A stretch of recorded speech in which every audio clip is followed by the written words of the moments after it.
Mandalorian Season 2, Episode 5, Chapter 13. We finally get Ahsoka. Ahsoka finally appears in a live-action Star Wars piece of media.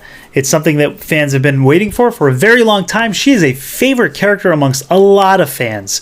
Originally was very hated when she first appeared in the Clone Wars movie, and through time, storytelling, just amazing narrative, she's become a fan favorite to a lot of people. Now, there are still fans that don't like her and view her as overpowered and a pointless character. Although I don't agree with that, because Ahsoka has become one of my favorite characters in Star Wars, there are certain things I do understand. She was overpowered, specifically in the last season of Clone Wars, that we see her basically pull a Star Killer from Force Unleashed and pulls, starts pulling down like a ship from the sky. But nonetheless, I think that she's earned the position. The power and strength she has. I mean, she was Anakin's Padawan. She's gone through the Clone Wars. She was taught by Yoda, Ben Kenobi. I mean, she's gone through it. She's put her work in, and I think that alone differentiates her from a character like, say, Rey, Mary Sue #1, who really didn't seem to need any training to be able to wield the Force, where we have Ahsoka in this show says it takes great time and effort and control to wield the Force. Yet we see Rey do it within a 2-hour movie. So there's just discrepancy. I mean, this is more in line with the Star Wars that we know, the Mandalorian, the Star Wars that we've grown to love. Of course, it still has issues here and there. Yes, but it's more in line than the sequel trilogy ever will be. So it's just unfortunate that all roads lead to The Last Jedi and The Rise of Skywalker. Unless they're going to try to pull some kind of World Between Worlds that they did with Rebels and change a timeline. I don't know. We'll see what happens here. But so far, okay, so this episode, we open up with an amazing action sequence with Ahsoka going through this forest planet. She's heading to this little town that's being ruled by this evil magistrate, female dictator, basically. And she wants information. She's looking for someone and will stop at nothing to find them. So she has this nice scene where she's almost like the predator hunting the hunters. She's using mist. It's really shot well. Filoni does a good job, in my opinion, with this episode. Live action directing. I think he did a good job with colors, tones, pace. It was about a 45-minute episode, and it really went pretty good. There was no moments where I felt it was lacking or slow. The tone and color was really nice. It was dark. It was hard to see sometimes with the use of mist and fog, which Ahsoka used to her advantage. Bright colored lightsabers, which were really stood out amongst the dark landscape. So it really gave a nice atmosphere to the sequence. She goes through and takes everyone out and ends up at the gates of the magistrate and basically says, I'll be back in 2 days. You can decide if you're going to tell me what I want to know, or I guess I don't know, she's going to come through and take everyone out. So the town itself is pretty cool too. It's very dark, dismal. I like the way it looked. It opened up the galaxy to me. It was something a little different, It wasn't Tatooine. It wasn't like Navarro. The same places we've seen over and over. It was nice. It gave a nice atmosphere to the episode, and I think it opened up the Star Wars universe a little bit. You see some other sort of cool villainous armies or villainous groups that had a very Star Wars-esque kind of voice mechanism, some breathing apparatus. The villains were well done. There were some evil droid villains there that were pretty cool design as well. So I like the whole sequence with the town. Mando comes with Baby Yoda, who eventually gets a name finally in this episode, and is on the hunt or trying to find Ahsoka. So he goes to the town as well. The magistrate tells him, well, I need you to kill. I've got this Beskar spear, and if you go and kill Ahsoka for me, I'll give you the spear. So of course Mando not really agreeing to it, but kind of gives enough of a hint that he's willing to go along with it, because he also needs to know where to go to find Ahsoka, because he needs to deliver Baby Yoda to Ahsoka. So she tells him where Ahsoka is, or around the area to go to, and he's off to try to find her, and they inevitably meet. They have a quick little battle scene where Ahsoka gets to jump on him. He shoots her, ties her up with his propelled rope, blaster rope thing, and she does a little flip over a branch and cuts herself loose. It was a nice sequence. Ahsoka looked great. I thought Rosario Dawson did a really good job as Ahsoka. I do kind of miss Ashley Eckstein's voice with Ahsoka. I'm so used to hearing that. But Rosario Dawson, I thought, really kind of gave that cool, collected, mature Ahsoka. The Jedi Master type. Even though she's not technically a Jedi, she walked away from the Order. She definitely has the presence of a Jedi Master type. And I thought Rosario did a great job. She looked great. They got the orange skin. A lot of people have already mentioned, why can't Starfire? Why can't they get it right with Starfire in the DC's Titans? But I don't know, they did it with Ahsoka, so it's possible. But the headdress looked pretty good. I thought it was a little short for how she looked in Rebels, but it looked good nonetheless. Overall it was good. I liked her outfit.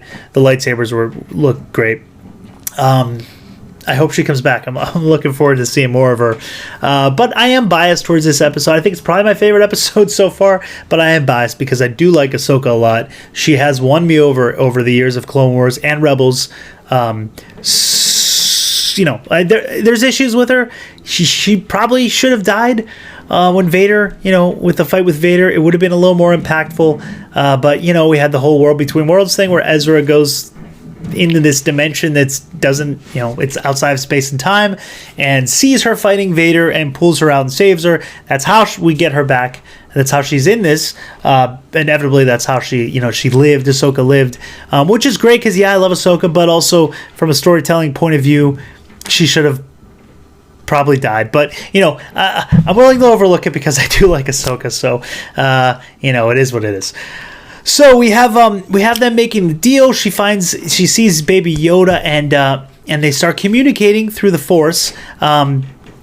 This is where it opens up a lot of exciting possibilities, also possibly some issues, but I think I don't want to jump the gun yet. She figures out or is able to mind read Baby Yoda and finds out that his name is Grogu. So we finally have a name for Baby Yoda, even though I'll probably still call him Baby Yoda, but technically he's Grogu. He was trained on Coruscant, so he went through the Clone Wars, or existed at the time of the Clone Wars, which is very interesting.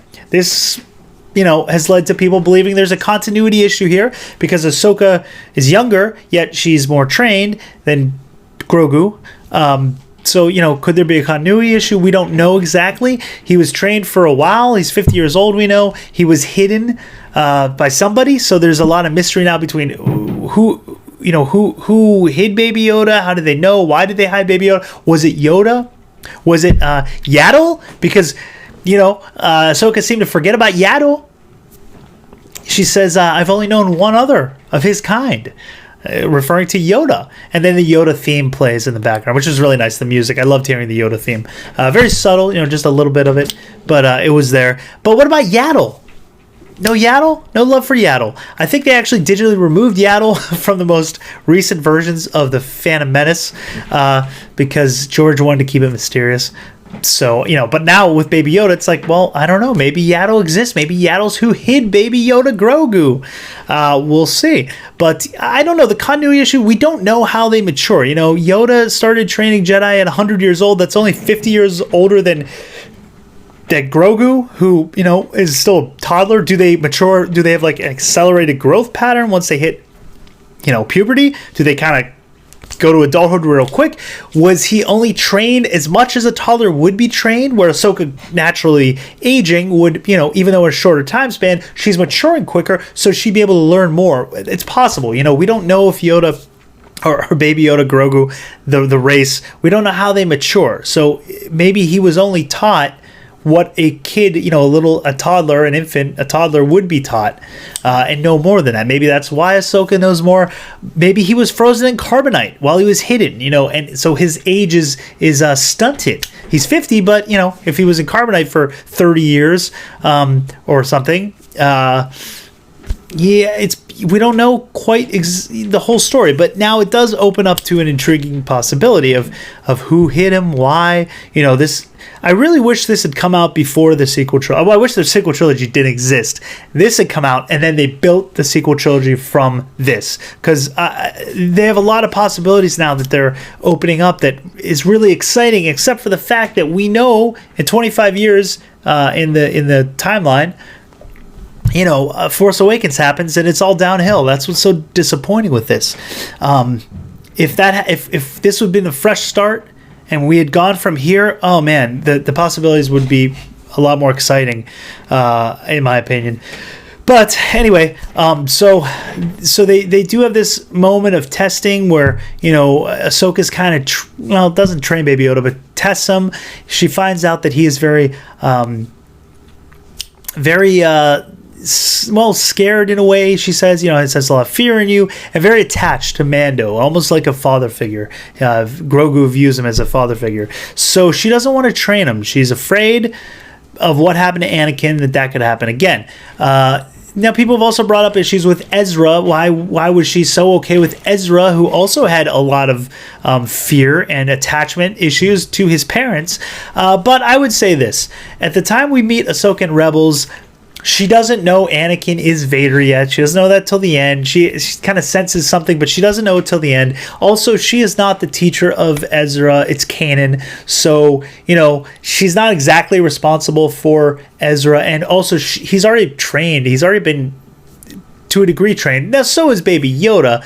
But, again, we don't know to what extent Baby Yoda has been trained and how much he understands. It seems like he's still young in his training, even though he's 50. So there's something more to explore there. But I think Ahsoka's, once she found out that when she fought Vader and found out it was Anakin, I think that, that kind of changed her opinion of things. And also, Ezra's already being trained by Kanan. So it's not like she was, she had really a choice or a say in it. He was already being trained. But I see the issue there, but to me it's not that big of an issue. Had she trained Ezra or known the issues that Ezra had before meeting him, had she known that Anakin was Vader from the get-go, yeah, that'd be a bigger issue, I think. Now that she all of a sudden doesn't want to train Baby Yoda / Grogu, but I think the way things played out, it's not that big of an issue. I can understand why she doesn't want to train Baby Yoda / Grogu. I'm just going to keep calling Baby Yoda. Anyway, so they make a pact to go out and to take on the Magistrate because Ahsoka still needs the information she's seeking. So they go together and they have a nice, a really good action sequence of, again, Ahsoka kind of going through the town and hunting each of the mercenaries, I guess you call them, and taking them all out. You see Mando with a kind of little old-fashioned duel, in the middle of the street. It's him and the right-hand man of the Magistrate, and they kind of square off with each other as Ahsoka goes to take on the Magistrate. She's got her Beskar spear, which can stop, a lightsaber doesn't necessarily go through it, at least right away. It doesn't seem like it goes through it at all. It can stop the lightsaber blade. So they've got a nice little fight there. I thought it was well choreographed. It was nice seeing a lightsaber battle. As long as it's not too many of them, which it won't be because, Ahsoka says there's not a lot of Jedi left. So I don't think we're going to get a lot of lightsaber battles.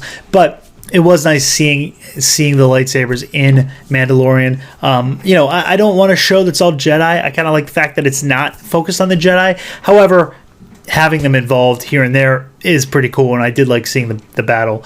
Pretty well choreographed. Ahsoka does do a couple of her little, she does at least one little spin, because Ahsoka's very acrobatic in Clone Wars. Even though she's older here, I do kind of like to see her in the same fighting style. She does have the same fighting style with the two blades, the blades extending outwards instead of frontwards, and she gets the best of the Magistrate, and the reveal comes where she asks where is Grand Admiral Thrawn? So here we have Thrawn now entering the picture. He's still alive. This adds a whole nother, oh my gosh, there's so much now to explore. Because now Thrawn is somehow, somewhere in the universe, he is at the time span, he's in the time span of the Timothy Zahn novels, which took place 5 years after Jedi, I believe, Heir to the Empire, and now we've got Thrawn back in that time span. So yes, they're kind of taking things from the EU.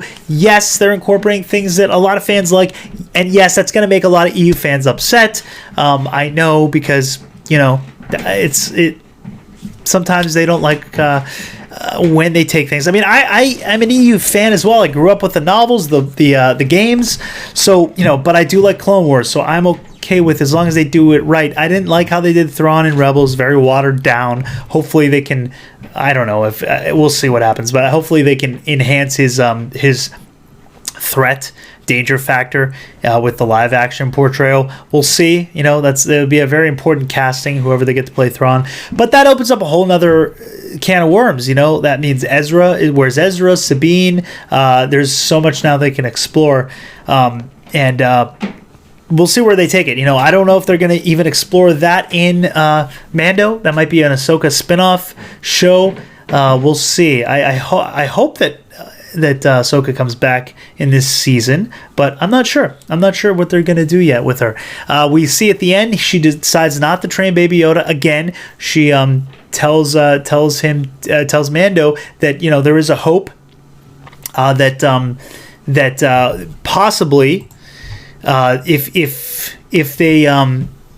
if they take Baby Yoda to, and this is another reveal, Tython, the planet Tython, which is from the EU. It's kind of known as the original planet of the founding planet of the Jedi Order. From lore, I believe, from what I remember, it was. I think it's in the Knights of the Old Republic game too. I believe you can go there, or not KOTOR. It's in the Old Republic games. Yeah. But it has a lot of history and legend behind it, and he's supposed to take Baby Yoda up to the top of a mountain and let Baby Yoda decide which path to go. I don't know, good or evil. It kind of puts a lot at stake there. If Baby Yoda goes evil, which I think they kind of play with here and there, we'll see. But she says something like interesting. We'll see if a Jedi reaches out to him, or when Baby Yoda reaches out through the Force, we'll see if a Jedi responds. And then she said, there's not a lot of Jedi left. The only one that I can think of, besides possibly Ezra, is Luke. Luke would be left. So will we see Luke Skywalker in Mando? I don't know who else could train him at this point. We know that Luke is going around the hidden or ancient temples, trying to collect artifacts from Jedi and Sith temples. So we know that his path. That is where Mando's going, to an ancient temple. We also know Luke is starting, at some point, will be developing a Jedi Order, new Jedi Academy. So I don't know who else could train him but Luke, but we'll see. We'll see. Mark Hamill did sign his likeness rights away to Disney Lucasfilm earlier in the year, so are they building up for that? We'll see. We'll see. I don't know. It's an interesting question. But so this episode, really good. I liked... But there was really nothing, I mean, other than little issues, questions here and there on timeline, but I think we don't know enough yet to jump the gun. I'm excited to see where they take this. I wish this would have happened. I wish this sequel trilogy would never have happened, and we could have gone from here on. I don't know how. I don't think there's a way to fix it. We'll see. But at least for now, if they can keep away from that as much as possible, I'm excited to see where they take it. We'll see. Thanks, guys, for watching. Let me know your thoughts on this episode and Ahsoka coming into a live-action, finally a live-action portrayal of Ahsoka. Let me know in the comments down below. Thanks for watching. Until next time, lock the doors and hope they don't have blasters.